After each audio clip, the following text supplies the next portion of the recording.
తేజ్ న్యూస్కి స్వాగతం. లీడర్ అంటే ఎవరు ఆకాశం నుండి ఊడిపడరు. పుట్టుకతోనే ఎవరు లీడర్ అవ్వరు. తనకు తాను నేర్చుకుంటూ మార్చుకుంటూ ముందుకు వెళ్లే వాళ్ళే నాయకులు అవుతారు. ఎమ్మెల్సీ కవిత.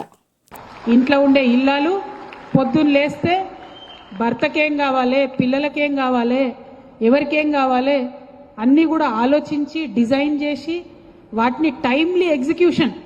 ఇవి కంపెనీ భాషలో చెప్తే స్టైల్గా ఇట్లా చెప్తారు. కానీ అమ్మ ఏం చేస్తుంది, పిల్లాడు స్కూల్కి పోతుందంటే వాడు పోయే లోపలనే టిఫిన్ డబ్బా కట్టాలి, వానికి ఇంట్లో పాలు తాగిపోయాలి, పంపించాలి. భర్త లేచే లోపలే అన్ని చేయాలి, పంపించాలి. మళ్ళీ ఆమె పని చేసేది ఉంటే ఆమె పనికి పోయేటప్పుడు సర్ది కట్టుకొని పోవాలి. అన్ని టైమ్లీ ఎగ్జిక్యూషన్ అయితే ఏ ఒక్కటి మిస్ కాదు. ఇల్లాలకి 2 రోజులు జ్వరం వస్తే తెలుస్తుంది ఇంటి సంగతి. మొత్తం డిస్రప్షన్ అయిపోతుంది, ఆగమాగం ఉంటుంది ఇంటి పరిస్థితి. అంటే ఈ సమాజంలో తొలి లీడర్ ఇల్లాలు. ఆ ఇల్లాలు ఉంటే లీడర్ అంటే ఎవరో ఆకాశంలోకి వెళ్ళి ఊడి పడరు. తల్లి గర్భంలోకి వెళ్ళి ఎవరు కూడా నాయకత్వ లక్షణాలతో పుట్టరు.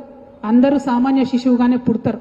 కానీ నేర్చుకుంటూ మార్చుకుంటూ ముందుకెళ్లేవాడే నాయకుడు అవుతాడు తప్పితే మూస పద్ధతిలో కొనసాగేవాడు నాయకుడు కాడు. వాడి వల్ల 10 మందికి ఉపయోగం కూడా ఉండదు.